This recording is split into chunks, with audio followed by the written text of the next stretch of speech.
Thank you.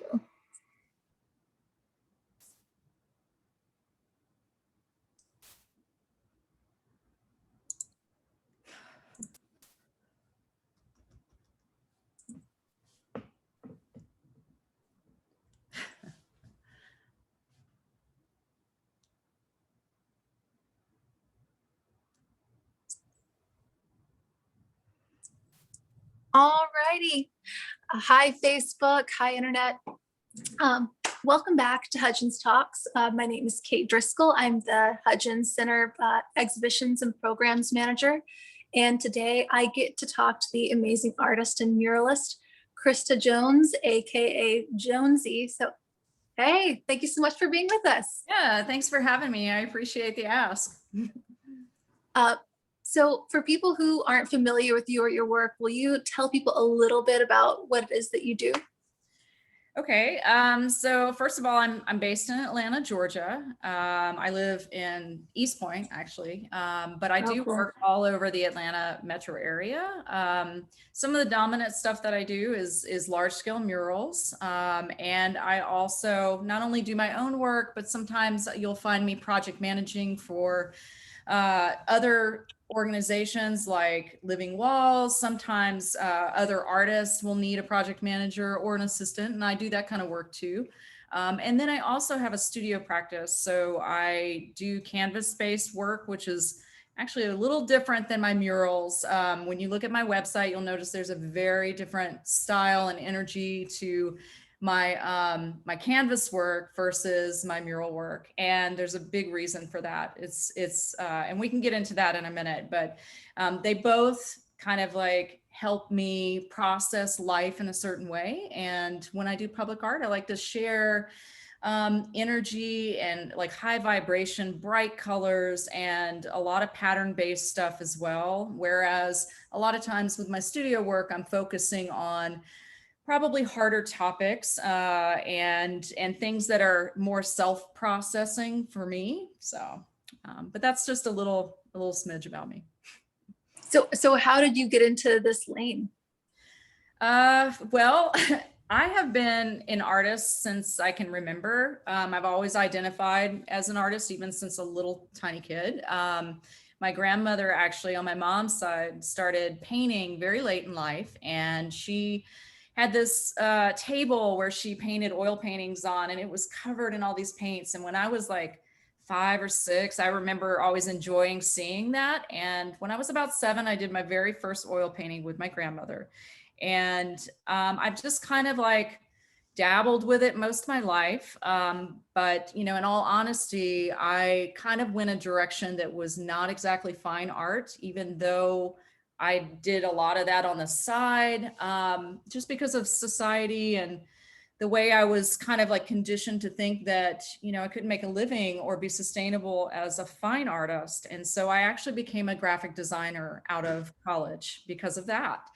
And I did that for about 13 or 14 years. And that kind of, you know, led to, I mean, some good and bad things. It wasn't for me, but it did give me some skills that I really appreciate now. And maybe about 6 years ago, I made the decision to quit my job and try to figure out how to navigate being a fine artist and doing this in a full-time capacity. So I've been working for myself for a little over 5 years now. That's amazing. So was that a scary leap from, you know, graphic designer to full-time artist? Well, I mean, yes. So a lot of things aligned for me during that moment or that decision. It was kind of, I was in a space where I had someone that was basically telling me, you should quit your job. It's making you miserable. And it's making me miserable. And, you know, I was like, I can't quit my job, you know, because I'm used to like having that steady income, that paycheck and so forth. And I really had no idea what it would look like to work for myself, even though something in me always knew I needed to do this. It's just, there is definitely that little ledge that you have to jump off and take that risk in order to be able to do that. And So I had about 6 months of being in a space where I was able to quit my job and kind of like not really know what I was doing. And then after that, I just kept showing up. Honestly, I was seeing people that were doing the kinds of work that I was interested in doing, specifically murals. I've always loved large scale murals, but I really didn't know how to get into that avenue. Mhm. And so, I basically just showed up everywhere, every art event, every mural event, started volunteering and just offering my time and my energy and learning in that kind of way. Mhm. Because that's not exactly something that you learn in school, right? So after really a few years, I'd say like the first 2 years of working for myself, I was, and I still do a lot of different things. It's not just murals and selling canvas work. I still do some graphics on a Mhm. freelance basis occasionally because I still have that skill set. But the beauty of it is I can match my needs and kind of like my values are aligned more when I can choose the people I work with, right? Or I can kind of like make sure it's a fit for me and my values, and that's really Mhm. important to me. So I still do some of that, and then like I said, I also sometimes still assist other artists because I enjoy collaboration so much. And I think it's a lovely way to deepen and create bonds that you might not otherwise have had. I think some of my closest friends actually are other artists that I've worked with. Mhm.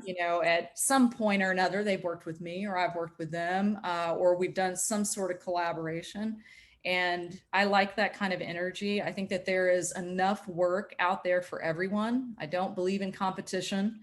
I believe in collaboration. And I think Mhm. that trying to stay in that is difficult sometimes, especially in the art industry, but it definitely makes me feel better when I can navigate in that kind of way. So I'm not sure if I answered your question.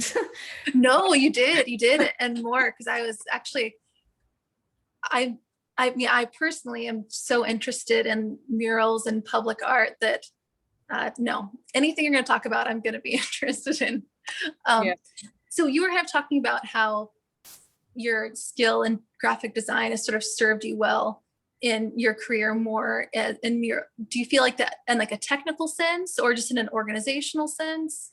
Well, I think in all the ways, because I worked in advertising for daily newspapers. It's very Mhm. high pressure, very tight deadlines. And I also worked in the magazine industry too. And so being able to navigate that kind of work on such a high level of pressure definitely gave me some skills. Everything in my life has led to this moment, all of the hardships, all of the challenges, all of the everything. And so that career absolutely was not wasted by any means. It developed Mhm. a lot of skills that I use today. Matter of fact, I'm very well skilled in Photoshop. I'm also a photographer, which I don't really talk about that a whole lot. But my background is in photography and it shows Mhm. up in the background of my work now. A lot of it is painting, and you see that as the end result. But most of my work is actually based on self-reflection, a lot of actual um, self-portraiture as well. Sometimes those images are kind of like altered in order to give it an appearance as someone else. So, this is kind of like the combination of being a photographer and also a designer has led me to be a better painter. It's led me to Mhm. be a better project manager. It's led me to be a better muralist, all of the things, because I can offer, a mock up to someone graphically and say, this is what it's going to look like on the wall.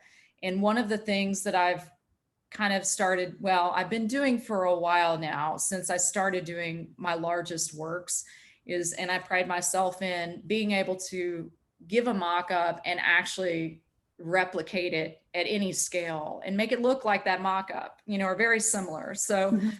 Mhm. that I think definitely comes from the graphic side of the work that I've done over the years. It's definitely helped. So yeah. And then also, I can make my own business cards and work on my website, and because I have to wear all the hats. Yeah.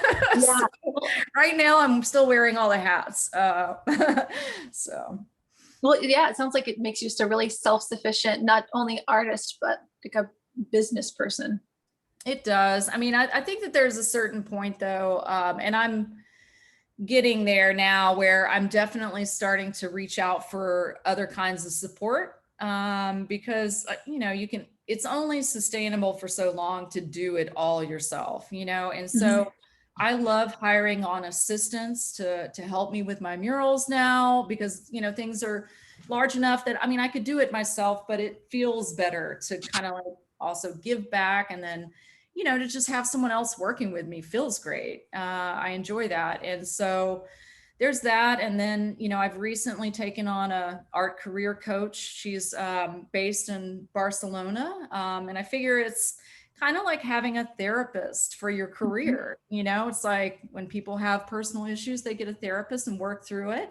And, I felt like I was kind of plateaued with juggling all the things, and with the pandemic and the stressors of all of that, I was like, I need just a little extra support to try to refine some stuff. And so I've been working with her, and it's been lovely. I actually had her on pause for a little while because I've been so busy, gratefully, lately with projects. And now that I'm kind of back to a little breaking point, I'm going to reconnect with her and move on to the next thing. So, because I've got some goals in mind for the next 5 years, that I really want to try to like hone in on and see if I can accomplish. So what's a good resource for like maybe an artist who is hearing you talk about this and says, ooh, I should, look into getting me one of those? Oh, an art career coach. Yeah. Well, it's kind of like, I think it's a wonderful idea. I actually, Facebook is how I found out about this. Sometimes I've been a little better about it lately, but I process a lot of stuff outwardly, and anyone who knows me kind of knows that. It's just how I process life, and also as an artist. And so one day I was feeling a little overwhelmed, and I made a post, to all my artist friends and said, hey, I'm feeling a need for some support. I don't know if it's like an assistant or an agent, or what I'm really needing, but these are the things that I'm concerned with. And I had a couple people reach out, and a friend of mine in New York actually reached out, and she referred me to my now career coach. So, but there are absolutely a lot of different avenues that you could go if you are needing support. There's a great book, actually. There's a lot of good books out there, but this one specifically is called How to Survive and Prosper as an Artist. This is actually, the author is my career coach. So a little plug for Carol Michaels there. But I was going to say, there are definitely specific people that do specific career coaching, but arts is a really specified career, right? So like just having a career coach might not be exactly what you need. And that's why I was happy to connect with Carol regarding this. So, and she's been very lovely. And we just, talk remotely and, via email and this kind of thing, and telephone and stuff like that. So, yeah. I was a bit curious. You're talking about your work and sort of like your 5-year plan, and you sort of talked about choosing projects based on how they align with your values. So what is your intention with your public artwork? 'Cause public artwork it seems a bit different from artwork that can go inside someone's personal office or residential home. It is very different. And I'll be honest, I wasn't really sure if public art was, it wasn't like, I want to be a public artist. It just kind of happened. And, and I work within a lot of organizations that do activist work as well. I'm like a voting member with Alternate Roots, which is a arts and activism, like social justice organization. And I pair up with a lot of kind of like nonprofits that do that kind of work. And I think, remind me of your exact question again. I kind of got off track. Just sort of like, I guess, do you have like an intentionality behind the public art you do? Is it public for a reason? Because it seems like that's a little less, like bottom line driven. It seems like it's very Gotcha. Okay. goal driven to me. I guess, am I right in that assumption, or is that just like? Public art is different for everyone. Every artist's intention to why they do public art is probably very different. For me, one, doing large scale work like that is a personal challenge. To be able to, it's kind of like climbing a mountain, so to speak, like, to see if you can do it. When I decided I wanted to do very large scale work, and I still want to go much larger than I'm doing right now, I basically told the universe I want to do large scale murals. And I got a call from a friend of mine who's a fellow artist, and she was project managing on a Living Walls project, and asked me if I wanted to assist on it. And I asked her, I said, well, who's the artist? And she's like, I don't know. And I said, well, where's the wall and how big is it? And she's like, I'm not sure. And I said, okay, I'll do it. I said yes. And I'm going to be honest that one of the things I can advise is saying yes a lot of times will lead you to some really beautiful places. And when I said yes to that project, I had no idea what I was up against. And I used to be afraid of heights. But because I was asking the universe, I want to do big, big work, I knew it was a hurdle I was going to have to get over. And this project ended up being a 13,000 square foot mural in downtown Atlanta with a Parisian artist named Hopar. And it was what got me over my fear of heights, actually, was working on that project. It was a month long in the middle of January, super cold, and such a lovely experience. And I'm very grateful for saying yes to that without even knowing what I was saying yes to. And since then, I'm like a certified aerial lift operator. I have no problem jumping on, a swing stage or a lift to create large work now. And it was simply because I said yes and just did it. So. Yeah. Oh yeah. Well, that's a good ad for like the power of saying yes. It is. And so going back to your question, my intentionality or my intention of doing large work, one is, the personal, it's like a personal conquest kind of, just to see if I can accomplish it. But the other aspect of that, and the much larger aspect of that, is I see so much joy when I do public art, when I'm actually on site creating the work, from viewers and passersby that express their gratitude for what I'm doing. And one of the most beautiful things that's ever happened, and it's happened twice with two different little girls, and we're talking like maybe 7 years old. I was working with a friend of mine, and this little girl with her mom walked by, and she yanked on her mom's hand and stopped and pointed at me and said, I want to do that when I grow up. I want to be like her. And I thought to myself, if I didn't get anything else from doing public work than to like actually be able to show someone else that this is possible, like a little person, right? Like, because I would have needed that as a little girl. Like, I would have really appreciated that. And I love where my journey took me, don't get me wrong, but like, it might have changed things. I might have actually thought, wow, it's possible for me to do that kind of work, And so, especially as a queer woman, like I didn't see any of that when I was a little girl, And so that's kind of like the intention, I think, is about continuing to bring joy to other people. And so my work a lot of times is brightly colored. It's filled with patterns and symbolism. I'm very into symbolism, both in my public work and my private practice. it looks different, but it's there. It's all there. So. Oh, I love that. Well, and that really does come across in your work. I mean, I'm sure you've been told that, a ton of times, and you've got the little girls to back it up. Aw.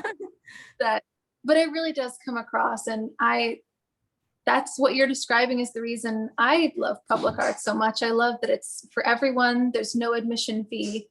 It's right there, and it's a part of your community. It's a part of your, walk to the store, your walk around your neighborhood.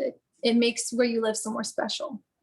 Yeah. And I think that, like, as just a viewer myself, like when I lived in San Francisco, I really started noticing like murals, like really nice murals, when I lived out there, and had like kind of an awe-inspired experience by it. And I just didn't know at that point in my life how to even get close to doing that kind of work legally, right? Because I, didn't realize I could get paid to paint on walls. So it's quite lovely to know that I can, and I think that there's quite a few more intentions about, public art and why I do it. Those are two of the strongest ones, but I think maybe another one is, I value, I love the urban landscape, but it's interesting to see something that breaks up the space. A lot of times, when you see like public art in kind of a more sterile environment, even, it really helps change the dynamic. Or in the opposite, a non-sterile environment where there's some public art, it changes something. It gives it a contrast, which I appreciate. So, yeah, but mainly, Yeah, well, I want to bring joy to people that walk past my work, when it comes to public art. Yeah. oh, I mean, I guarantee you do. I mean, Aw, that's thanks. even when I see people with, put little, those little stamp tags so you can put it on the end of your sprayer, and it's some little print they've made. Even when I see those out, I'm like, oh, look at you. You made this fire hydrant fun. Thank you. So do you have any advice you'd give to young artists or artists just starting out or wanting to make a career change like you did? Yes, I do. I love this question. It's also a hard question, but I think it's an important one. I think there's probably two things that come to mind right away. One is something that you don't see, is all of my rejections, all the rejections that I get.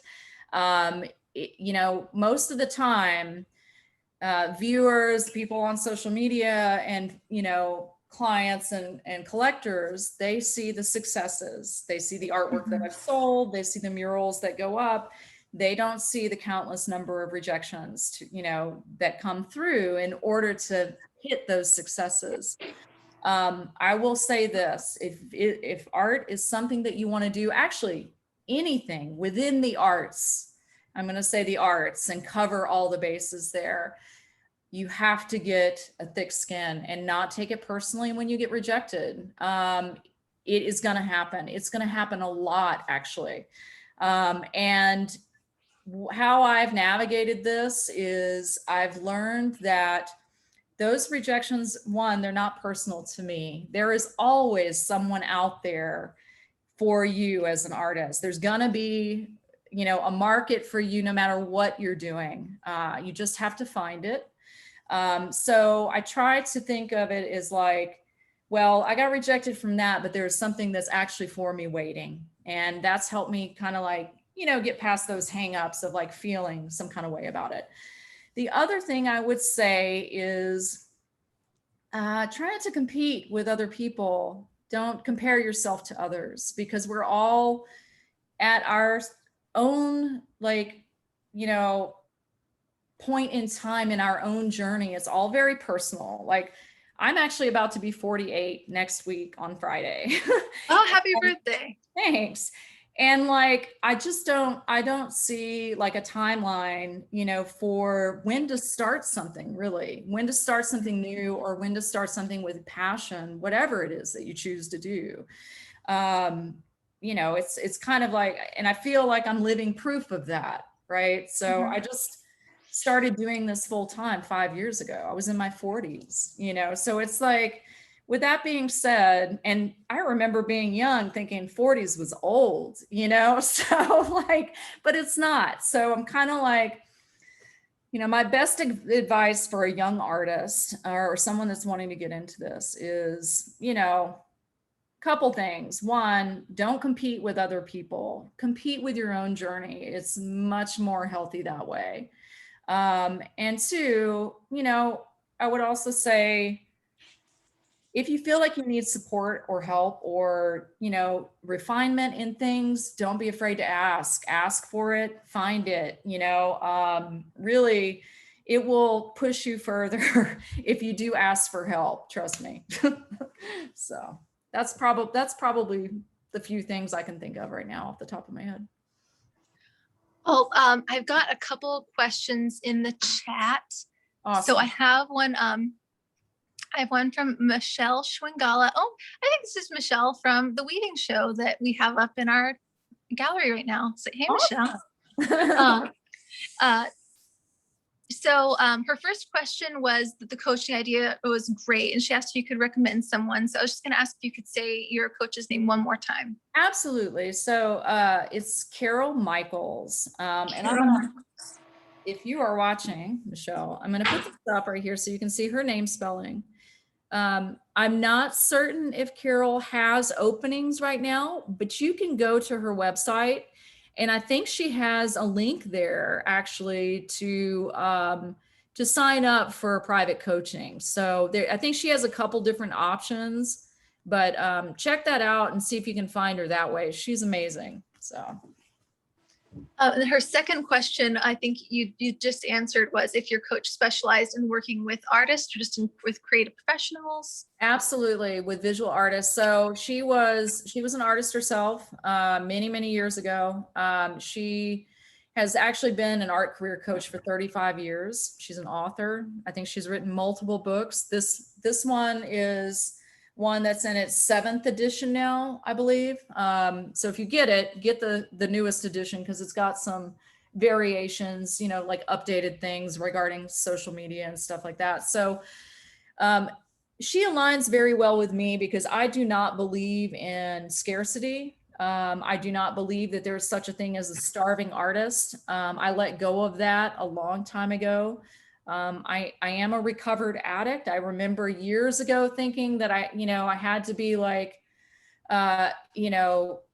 basically just like miserable in order to create art or something, but that is not true. It's absolutely not true.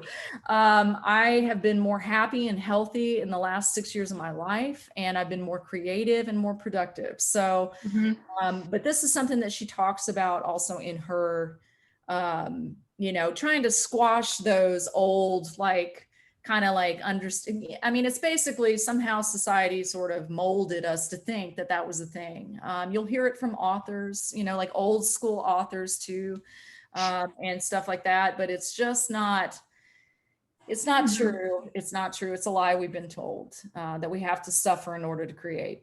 So. Yeah, you have to suffer and you can't get paid fairly for your work.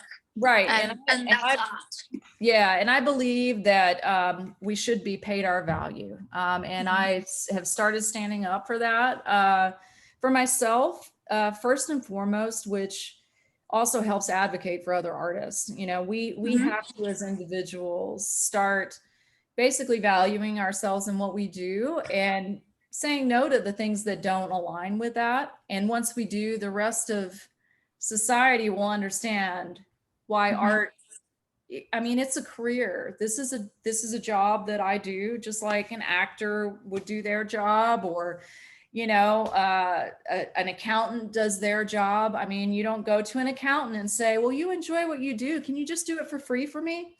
So, is it really all about the money? Is it really all about the money? Yeah. So the way I look at it, and I've also changed the way I feel and view money. It's just an energy exchange. Mhm. Money is this form of energy that we've placed value on. So if someone values me and they value my time and my work, that's how we've decided to show that, right? And there's other Mhm. ways, of course, that we can express value and appreciation, and that Mhm. is also really, wanted and appreciated too. But I think a lot of times people forget that artists also have bills and cars and children and Mhm. all the Mhm. things, and pets, and like it doesn't just, life doesn't stop magically because you're an artist. So Right. Well, I think that's a really good way to look at it, as an exchange of energy. I'm giving you my time, creativity, energy. You give me financial energy back. right, and that's So all. that, That's all it is, and that's yeah. how I've decided to let go of old thoughts about money being a bad thing, because it's not. It's Mhm. literally just an exchange. It's an exchange of energy. So, and if I value someone and what they do or the products that they sell, I that's how I exchange my energy for it, right? Mhm. Mhm. So, No, totally. Well, do you have any projects coming up that want to tell people about? well, I actually am on kind of like pause for a minute. I'm going to be working with a friend of mine for a couple weeks, but I would like to talk about the project I just got off of for Yeah. Chambly, for City of Chambly. So, my public art, I do a lot of public art with city entities. I've worked with MARTA multiple times. I've worked with City of Atlanta multiple times. Last year during the pandemic, I actually did a big project in East Atlanta Village for City of Atlanta and the East Atlanta Community Association over there, which is an old neighborhood of mine. I used to live Mhm. in East Atlanta Village a number of years ago. And so it was really cool to be able to bring some of my art to that space. I did 5 crosswalk murals, which was lovely. I had 2 awesome assistants working with me, Angela Bortone, who's another amazing artist and friend of mine, and Ginger Brown, who is also a wonderful friend of mine. And so that project happened during the middle of the pandemic. And the only reason it did is because there's such a long lead time a lot of times to these public projects. So when you see it being created, what people don't realize is it may have taken anywhere from 6 months to 2 years before I actually got to paint the thing. So there's a lot of process and background stuff that's involved. Mhm. With that particular project, I had to help develop a traffic plan to block off roads and all of that stuff that people don't think about because Mhm. we were painting on the street. So this last project I did was a little easier because I didn't have to block off any roads. I just had to rent a lift. But this was up in City of Chambly. They had put out a call for artists, and I submitted and got accepted as one of the 4 finalists. And the beautiful thing that happened with this, and very unexpected, usually they were planning on selecting one person, one proposal, but they actually selected all 4 of us, and they Oh, increased their that's city budget fabulous. in order to do this, which was amazing. And I give a lot of props to City of Chambly for doing that because you don't Mhm. see that often.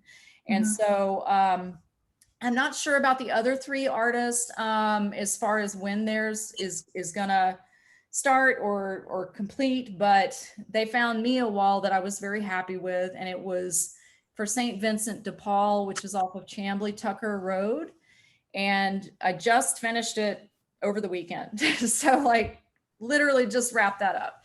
And Ginger actually helped me on that one. It was about a 9-day project with a couple like partial days in there because we were, having to work around all the rain that was happening the last Yeah. couple of months. So, and that's another thing. Like at this point, like nobody is really my boss because I'm my boss except for Mother Nature. She is my absolute boss when I work outside. So, but it was a great project. I will be updating my website to have that newer project on there. I'm working on a short promo video to kind of like showcase the process. I do like showing the process of developing the work.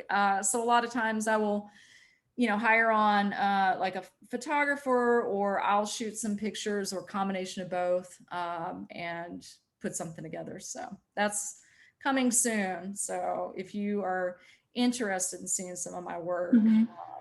jonesyartatl.com. That's my website. So.